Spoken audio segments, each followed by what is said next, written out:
नमस्कार सगळ्यांना, स्वागत आहे परत एकदा नवीन अशा सिरीजमध्ये. तर जर तुम्ही DMAR-DHS किंवा महाराष्ट्रातल्या कुठल्याही महानगरपालिका किंवा जिल्हा परिषद असो किंवा महाराष्ट्रातील कुठलीही सरळ सेवा परीक्षा असो, ओके, तर या सरळ सेवा परीक्षेमध्ये तुम्ही जर स्टाफ नर्स या पदासाठी प्रिपरेशन वगैरे करत असाल, जर तुमचं GNM झालं असेल तर तुम्ही नर्स मिडवाईफला अप्लाय करू शकता, आणि जर तुमचं ANM झालं असेल तर तुम्ही प्रसाविका या पदाला त्या ठिकाणी तयारी वगैरे करू शकता. तर यासाठी आपण जे टेक्निकल क्वेश्चन्स आहेत ते आपण या ठिकाणी पाहत आहोत. जवळपास त्याच टेक्निकल सिरीजचा आज आपला 14वा भाग या ठिकाणी आपण पाहत आहोत. आणि या सिरीजमध्ये आपण रिपीट होणारे PYQ, त्यासोबत विचारण्यात येणारे एक्सपेक्टेड असे प्रश्न या ठिकाणी आपण पाहत आहोत. सो पाहूयात आजच्या या सिरीजचा पहिला प्रश्न की ग्लोमेज क्लासिफिकेशनचा वापर मुलाच्या कोणत्या स्थितीचं वर्गीकरण करण्यासाठी केलं जातं. तर ग्लोमेज क्लासिफिकेशन ज्या वेळेला विचारलं जाईल तर लक्षात ठेवा PEM म्हणजेच काय, as it is protein, energy, malnutrition वगैरे हे मोजमाप किंवा याचं वर्गीकरण करण्यासाठी हे काय केलं जातं, ग्लोमेज क्लासिफिकेशन या वर्गीकरण प्रणालीचा वापर त्या ठिकाणी केला जातो. ओके, सो लक्षात ठेवा. आणि ही वर्गीकरण प्रणाली जवळपास 1956 मध्ये या ठिकाणी सुरू झाली किंवा लागू वगैरे झाली. आणि अजून एक सांगतो, तुम्ही जर या ठिकाणी सगळ्या ठिकाणी अर्ज वगैरे किंवा प्रिपरेशन वगैरे कुठंही करण्याचा प्रयत्न करत असाल किंवा इच्छा असेल तर तुमच्यासाठी ऑलरेडी तयारी वगैरे सुरू झालेली आहे. संकल्प नावाची बॅच आहे GNM किंवा BSc नर्सिंगवाल्यांसाठी, आणि एकलव्य नावाची बॅच आहे ANM वाल्यांसाठी. सो लवकरात लवकर जॉईन करून घ्या.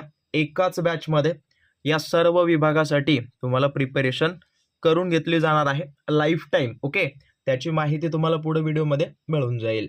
परत इथं काय विचारलंय, मुदतपूर्व ज्यांचा जन्म होतो तर त्यांचं जे काही कॅल्क्युलेटर वगैरे वापरलं जातं त्याला म्हणतात बलार्ड स्कोरचा वापर वगैरे केला जातो. ओके, हां, थोडंसं लिहून घ्या बॅलार्ड स्कोर वगैरे. आणि हे जे काही तुम्हाला इन्फॉर्मेशन सांगतोय ती फार महत्त्वाची आहे.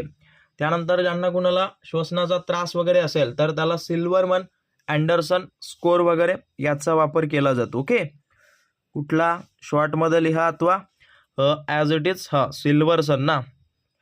ओके, सिल्वरसन, त्याच्यासोबत अँडरसन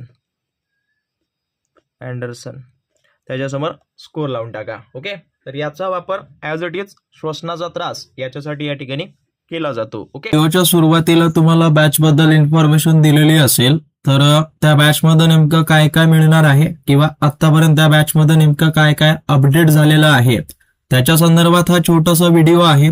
काळजीपूर्वक पाहून घ्या आणि त्याची फी वाढण्या अगोदर लवकरात लवकर जॉईन करा. ओके, तर ऍपची लिंक तुम्हाला खाली दिलेली आहे. डिस्क्रिप्शन बॉक्समध्ये जाऊन ऍप डाउनलोड करून घ्या आणि त्या ऍपमध्ये संकल्प नावाची बॅच जी आहे ती GNM त्यानंतर BSc नर्सिंग वाल्यांसाठी आहे, जे की मराठीमध्ये बॅच आहे.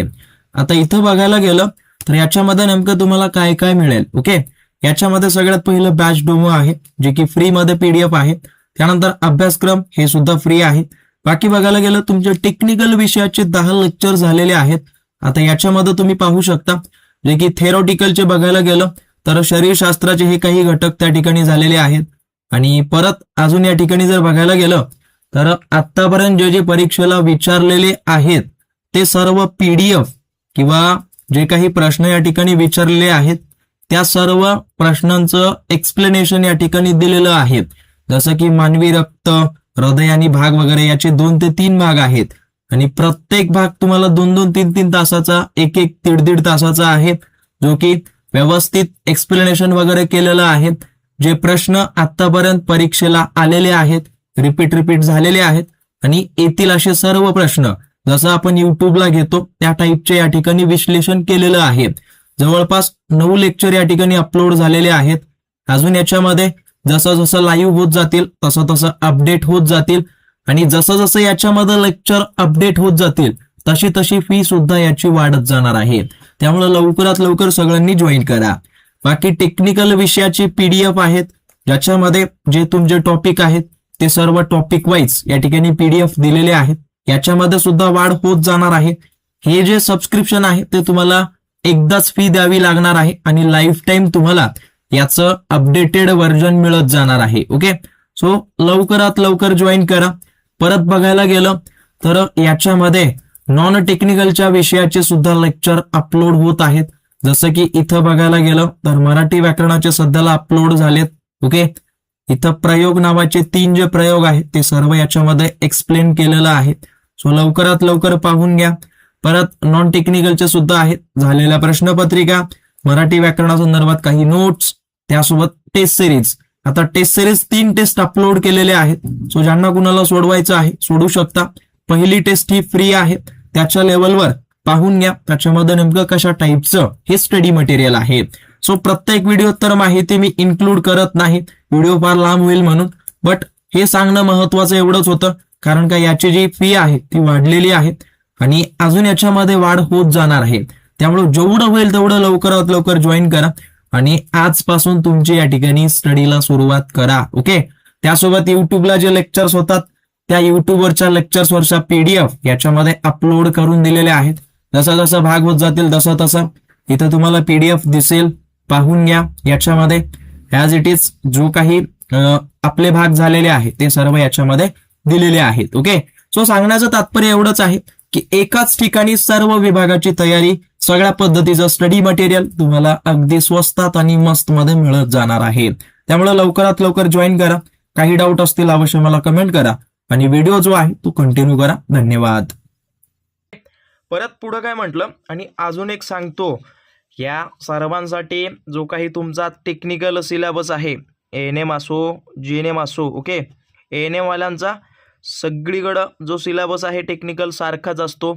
GNM बेसिसवर तुम्ही कुठेही अर्ज करत असाल, DMER DHS महानगरपालिका वगैरे, तर तिथं सुद्धा तुमचा सिलेबस सारखाच असतो. त्याच्यामुळे महानगरपालिकेला एक वेगळी बॅच, त्यानंतर DMERला वेगळी, DHSला वेगळी, असं नका करत बसू. ओके, जे आहे ते एकाच बॅचमध्ये तुमचं सगळं कव्हर होईल यावर भर दिलाय. सो लवकरात लवकर जॉईन करा.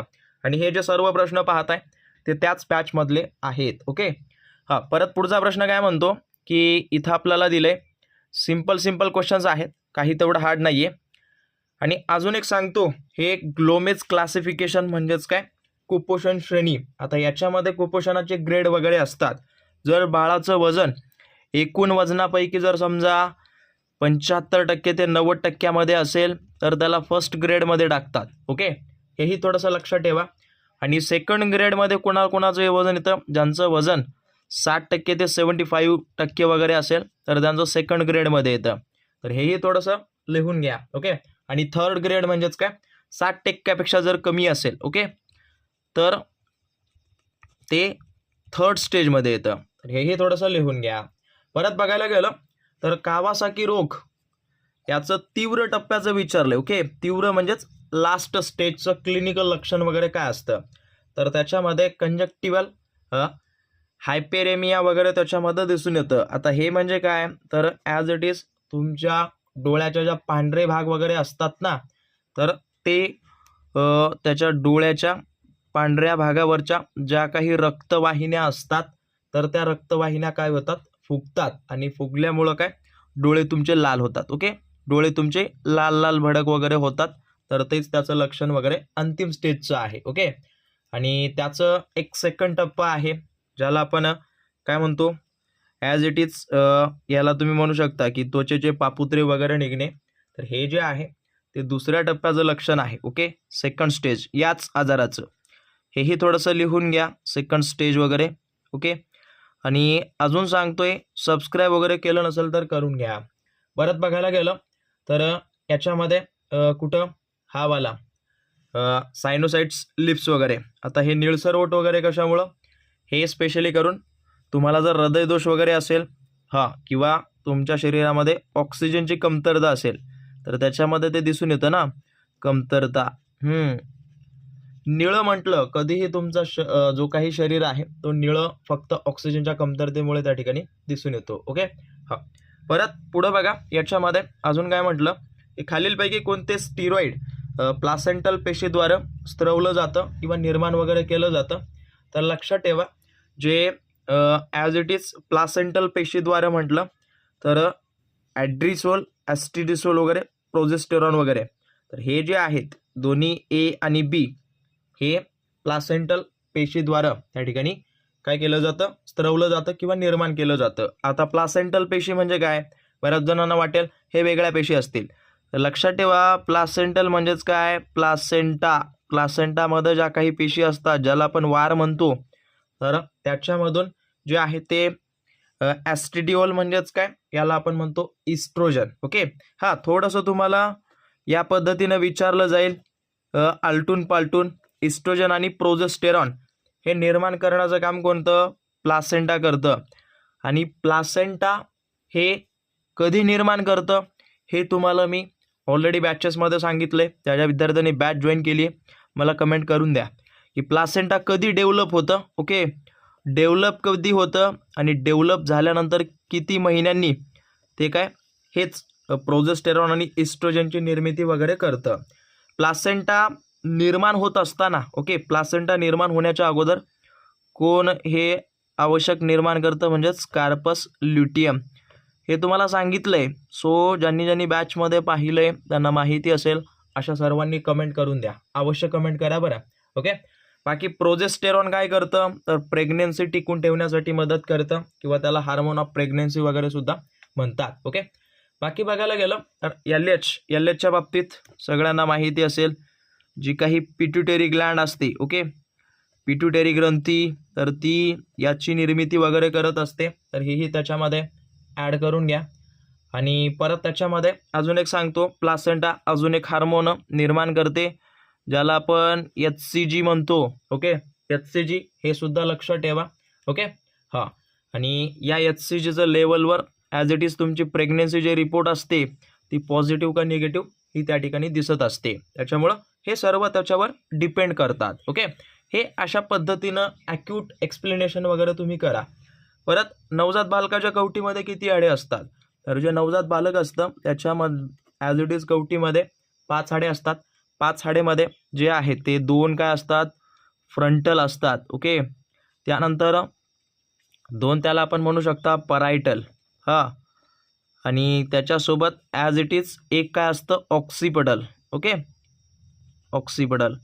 तर हे सर्व तुम्हाला माहिती असणं आवश्यक आहे. बेसिक क्वेश्चन्स येतात पण तुम्ही कन्फ्यूजमध्ये पडत असता. त्यामुळं हे सर्व ज्या वेळेला तुम्ही बेसिक वाईज करता ते तुम्हाला महत्त्वाचं कळून जाईल. ओके, तर हेही थोडंसं लिहा. आणि परत मोतिलिन नावाचं जे संप्रेरक आहे कोणत्या अवयवातील पेशीद्वारा स्त्रवलं जातं, तर मोतिलिन ज्या वेळेला विचारलं जाईल तर मोतिलिन जे आहे ते स्पेशली करून काय, इलियम. ओके, आता हे इलियम कुठं असतात, तर इलियम नावाच्या ज्या पेशी आहेत त्या लहान आतड्याच्या, ओके, लहान आतड्याच्या भागामध्ये वगैरे असतात किंवा इलियम वगैरे माहिती आहेत. जर आता इलियमच्या जागी ॲज इट इज जर तुम्हाला एम पेशी आलं तर हेही त्याचं उत्तर बरोबर असेल. ओके, लहान आतड्याच्या ज्या काही एम पेशी असतात ते या मोतिलिन नावाचं संप्रेरक त्या ठिकाणी निर्माण करतात. ओके, आणि हे स्पेशली करून आतड्यांच्या हालचाली ज्या असतात ना, तर त्याच्यासाठी ते मदत करत असतं. तर हेही त्याच्यामध्ये इन्क्लूड करा. आणि परत बघायला गेलं तर पॅनिक्रियाज. आता पॅनिक्रियाज तर सगळ्यांना माहिती असेल, स्वादुपिंड, स्पेशली करून इन्सुलिन. ओके, इन्सुलिन जे की शुगर कंट्रोल करतं, त्याच्यासोबत ग्लुकागॉन. ओके, ग्लुकागॉन, हेही थोडंसं लिहा. बाकी यकृत तर तुम्हाला सांगितलं आहे ॲज इट इज, पित्त वगैरे. हे सर्व ज्या वेळेला तुम्ही इन डिटेलमध्ये करता तुम्हाला सर्व त्या ठिकाणी कळून जातं. महत्त्वाचा भाग एवढाच असतो की तुमचं इन डिटेलमध्ये स्टडी करणं.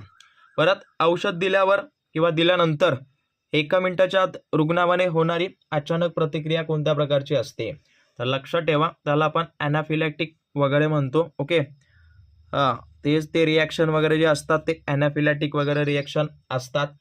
आता बघायला गेलं तर औषध शरीरात गेल्यावर जी रोगप्रतिकारक शक्ती आहे ती अत्यंत वेगानं किंवा तीव्रतेनं काय करतं, काम वगैरे करतं. ओके, याला आपण काय म्हणू शकतो, टाईप फर्स्ट हायपर सेन्सिटिव्हिटी वगैरे म्हणतो ना त्याला, तर हे तुम्ही लिहून घ्या. बाकी बघायला गेलं सेप्टिक शॉक, ज्या वेळेला तुम्हाला कुठला तरी संसर्ग होतो, इन्फेक्शन होतं. ओके, संसर्ग ज्याला आपण इन्फेक्शन म्हणतो, तर त्याच्यामुळे जे काही तुमचं शरीर रिॲक्ट करतं त्याला सेप्टिक शॉक म्हणतात. बाकी साईड इफेक्ट तर तुम्हाला माहिती असते. आणि बाकी याच्यामध्ये हे बघा, लक्षात ठेवा, ज्या वेळेला ॲनाफिलेटिक शॉक वगैरे दिसून येतं तर त्याला सगळ्यात पहिलं ॲड्रेनालिन दिलं जातं किंवा एपिनेफ्रिन वगैरे त्याला दिलं जातं. ओके, तर हेही त्याच्यामध्ये लिहून घ्या. हे सगळं इन डिटेलमध्ये तुम्हाला कुणीही सांगणार नाही, परत परत सांगतोय. ओके, त्याच्यामुळं फक्त तुमचं काम आहे सबस्क्राईब करून घेणं. आणि असंच टॉपिक वाईज जे काही PYQ आत्तापर्यंत प्रत्येक परीक्षेत आलेत ते सर्व टॉपिक वाईज बॅचमध्ये घेत आहोत. डेली 10 वाजता अथवा डेली 11 वाजता वगैरे, सकाळी किंवा संध्याकाळी हे आपलं लेक्चर असतं डेली. त्याच्यामुळं लवकरात लवकर जॉईन करा. आणि वळूयात पुढच्या प्रश्नांकडे. आणि तुम्हाला वाटत असेल फक्त इथं 10च प्रश्न घेतले जातात, एक वेळा तुम्ही काय करा, नोट्स काढा. तुम्हाला एका व्हिडिओतून कमान 50 ते 70 प्रश्न तुम्हाला सरळ मिळून जातील. ओके, हां, जी माहिती सांगतोय तिथे लिहून घ्या. परत खालीलपैकी कोणत्या शस्त्रक्रियेत रूल ऑफ 10चा वापर केला जातो? तर रूल ऑफ 10चा वापर ज्या वेळेला लहान लेकराचे जे दुंगबदले ओठ वगैरे असतात किंवा क्लिफ्ट लिप जे असतात ते त्याच्यामध्ये त्या ठिकाणी वापरलं वगैरे जातं. आता याच्यामध्ये हे वेगवेगळं असतं. ओके, शस्त्रक्रियेसाठी वगैरे. हां, आणि याच्यामध्ये बाकी आता हे तर काही तेवढं नाही आहे. ओके, सोडून द्या. परत 16G ह्या वेनस कॅन्युलाचा रंग वगैरे कुठला असतो? तर 16Gचा जो काही वेनस कॅन्युला असतो त्याचा रंग असतो ग्रे, राखाडी वगैरे. ओके, या टाईपचा ना. हां, तर ते त्याच्यामध्ये ॲड करून घ्या. आणि हा स्पेशली करून मेजर ट्रोमा आणि सर्जरीमध्ये वगैरे यूज केला जातो. ओके, मेजर ट्रॉमा वगैरे किंवा सर्जरी वगैरे याच्यामध्ये हा यूज वगैरे केला जातो. बाकी जो आहे तो 20Gचा गुलाबी वगैरे असतो. ओके, 20Gचा. त्यानंतर ग्रीनच्या बाबतीत बोलायला गेलं तर जो कॅनोला 18Gचा असतो त्याचा रंग, आणि पिवळाच्या बाबतीत हा 24Gचा. ओके, तर तेही थोडंसं लक्षात ठेवा. आणि 24G स्पेशली करून हे लहान मुलांसाठी वापरतात, हेही त्याच्यामध्ये ॲड करा. ओके, आणि परत हे 18Gचा वापर रक्त चढवण्यासाठी ते वापरलं जातं. आणि सगळ्यात जास्त वापरला जाणारा हा 20G आहे. ओके, तर तेही थोडंसं लिहा. सगळ्यात जास्त वापर या कॅन्युलाचा होतो, तर हेही त्याच्यामध्ये ॲड करा. ओके, हे सर्व तुम्हाला माहिती असू द्या. परत बघायला गेलं तर याच्यामध्ये काय म्हणतो की बिनाईन इंट्राक्रॅनियल हायपरटेन्शन कशाच्या अतिसेवनामुळे वगैरे होतं? तर विटॅमिन टॉक्सिसिटी. ओके, हा एक रोग आहे. ॲज इट इज विटॅमिन एच्या टॉक्सिसिटीमुळं हा आजार त्या ठिकाणी दिसून येतं. ओके, हां, तेच याला आपण काय म्हणू शकतो बघा, बिनाईन इंट्राक्रॅनियल हायपरटेन्शन. म्हणजेच काय, याला आपण म्हणू शकतो की CSFचा दाब वाढणे. ओके, जो काही मेंदूमध्ये सेरेब्रोस्पायनल फ्लुइड असतं त्याचं दाब त्या ठिकाणी कशामुळं वाढतं? तर ज्या वेळेला तुम्ही विटॅमिन एचं अतिसेवन वगैरे करता त्याच्यामुळं. ओके, बाकी बघायला गेलं विटॅमिन डीचं जर तुम्ही केलं तर तुम्हाला त्याच्यामध्ये हायपर कॅल्सेमिया वगैरे म्हणू शकता. शॉर्टमध्ये लिहितो हायपर कॅल्सेमिया. आता विटॅमिन डी पासून कॅल्शियम भेटतं, जर तुम्ही जास्त खाल्लं तर ते कॅल्शियमचं प्रमाण वाढतं. ओके, बाकी विटॅमिन सी जर घेतला तर किडनी स्टोनचा धोका वगैरे वाढतो, तर हेही त्याच्यामध्ये लिहा, किडनी स्टोनचा धोका त्या ठिकाणी वाढतो. ओके, तर हे सर्व आहेत. बाकी हा वाला प्रश्न सगळ्यांनी कमेंट करून द्या. आणि परत सांगतोय, सबस्क्राईब केलं नसेल तर करून घ्या. बाकी तुम्हाला अशाच भागांसोबत, अशाच माहितीसोबत मी या ठिकाणी उपस्थित राहत जाईन. जेवढा होईल तेवढं तुमच्या मित्रमैत्रिणींसोबत हा व्हिडिओ शेअर करून द्या. आणि ज्यांनी कोणी बॅच जॉईन केली नसेल लवकरात लवकर बॅच ती जॉईन करून घ्या. बाकी धन्यवाद.